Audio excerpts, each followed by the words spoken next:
Bonjour, voilà un cours d'électricité, le champ magnétique avec des aimants. Donc aimants, champ magnétique. Alors je vous montre déjà en premier une petite expérience, puis après je vais au tableau et je vous montre différents procédés. Allez, on commence. Comme vous pouvez voir ici, j'ai construit une petite solénoïde avec un fil de cuivre que j'ai dénudé, que j'ai torsadé, et j'ai construit cette bobine où j'ai branché ici mon appareil de contrôle. J'ai branché ça sur la plaquette ici, qui pour le moment n'est pas alimentée. Je vais déjà faire l'expérience sans être alimenté. Et je vais faire affoler ma boussole. Donc ici la boussole, elle est stable pour le moment. Alors, dès qu'elle va commencer à chahuter, ça va être pas facile à voir. Alors, ici c'est un simple tournevis. Ce simple tournevis, il est un tout petit peu aimanté ici, mais vraiment un tout petit peu. Pourquoi? Parce que j'avais mis ces aimants-là dessus. Là. Donc ça l'a un peu aimanté. Alors vous voyez déjà la boussole, elle bouge rien que déjà avec ce tournevis-là. Donc je rentre dedans, vous voyez, hop, vous voyez le champ magnétique que je crée rien qu'avec ce petit tournevis-là. Maintenant j'ai passé un autre tournevis dedans. Celui-ci, alors j'ai placé deux aimants en plus exprès dessus, c'est des aimants assez puissants. Ils sont tout petits mais ils sont puissants. Hein. Donc ici je vais rentrer ça dedans. Et on va voir, vous voyez, le changement. Alors, ce que l'on voit aussi, c'est que maintenant, avec celui-ci, j'ai une tension qui se crée, vous voyez. J'ai à peu près 0,2 millivolts. Donc ici, ma tension de 0,2 millivolts.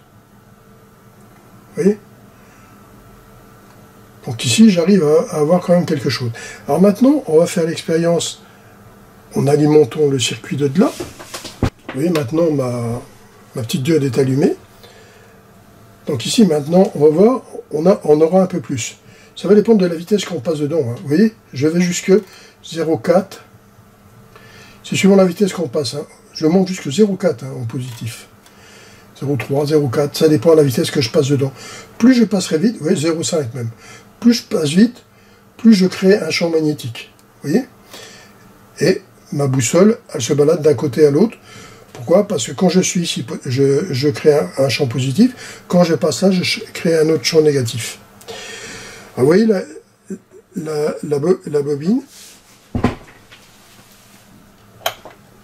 Malgré que je n'ai pas de tension qui passe dedans, au départ, je crée une tension grâce au champ magnétique que je crée avec mon tournevis et mes aimants.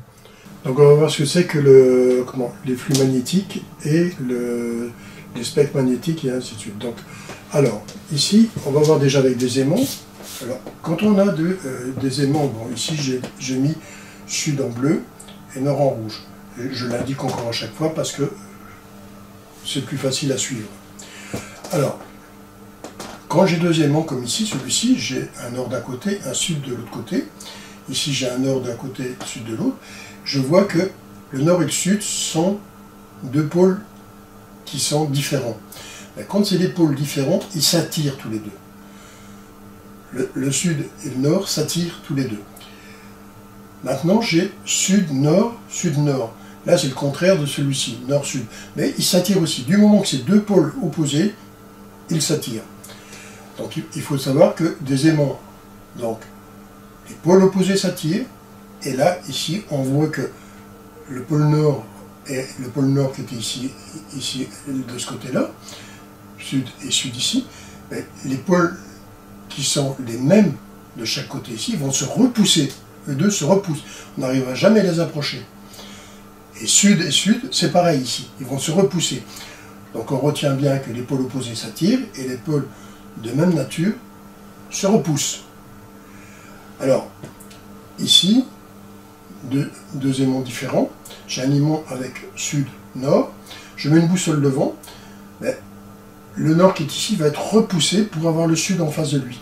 Parce que il repousse le nord. Donc c'est une boussole. Le sud va se mettre en face du nord. Et pareil ici, j'ai le sud ici. Mais le sud va repousser pour que le nord soit en face. C'est l'inverse de celui-là. Voilà comment ça se passe. Alors maintenant, il faut savoir qu'un aimant, par exemple, vous avez un aimant comme celui-ci, vous le prenez, vous le cassez en deux, ben, vous avez pas d'un côté le pôle nord et de l'autre côté le pôle sud. Donc ça fera deux aimants avec pôle nord et pôle sud. Vous le cassez en 10 morceaux, ben, vous aurez 10 petits aimants avec nord-sud, nord-sud, nord-sud. Là, ce qui se passe avec les aimants. Alors, l'aimant qui est ici, on voit que on sort du nord et on va rejoindre le sud. Donc le spectre magnétique que l'on crée, c'est comme ça. Donc, ici, comme ça, et ici, comme ça. Donc tout le tour de l'aimant, donc partout autour, aussi bien au-dessus qu'en dessous, on va partir du nord pour rejoindre le sud. Et on va voir après qu'avec les champs magnétiques, c'est pareil. Donc là, j'ai fait des spires, j'ai dessiné des spires. Et les spires, suivant le sens que je les mets, je vais utiliser ce qu'on appelle la main droite. Alors ici, le fil je passe derrière, donc ça veut dire quoi? Comme je passe derrière, je fais ça. Et je fais ça. Vous voyez mon pouce, on voit mes doigts ici, mon pouce est par là, ça veut dire que le nord est par là, et le sud est de l'autre côté. C'est la loi de Lenz. Donc le pouce vers la direction de où ça va. Pourquoi? Parce que suivant le sens de la bobine, donc les doigts se mettent comme ça, et mon pouce sera comme ça. Maintenant, ici, je fais le contraire. Je passe au-dessus, donc je fais ça. Donc là, je ne vois plus mes doigts. Ici, je les voyais. Maintenant, je ne vois plus mes doigts, et mon pouce est par là, puisque je vais au-dessus. Là, ici, je faisais comme ça. Là, je fais comme ça. En faisant comme ça, mon nord est ici, mon sud est là. La main droite. Donc, je fais comme ça, et ici, je fais comme ça. Loi de la main droite. Donc ici, c'est la bobine dessinée seule. Donc ici, je fais comme ça. Donc mon nord est là-bas, mon sud est là-bas. Ici, je fais comme ça. Mon nord est là-bas et mon sud est là. Voilà. C'est comme ça que ça fonctionne. Ça, c'est la loi de la main droite. Suivons comment on fait. Maintenant, on va voir quand on rentre un aimant et quand on le ressort, comme j'ai fait dans ma petite expérience. Donc, j'ai dessiné ici 4 solénoïdes. 1, 2, 3, 4. Alimentés chacune de la même façon. Donc, on pourrait mettre ici le plus ici, plus,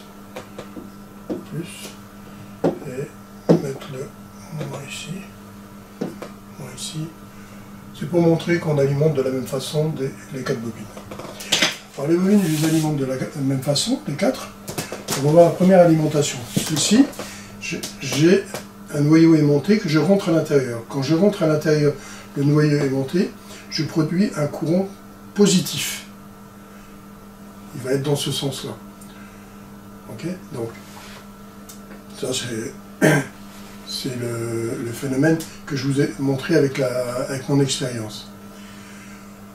Quand je l'ai rentré dedans, il a été en positif, et il s'est mis à 0.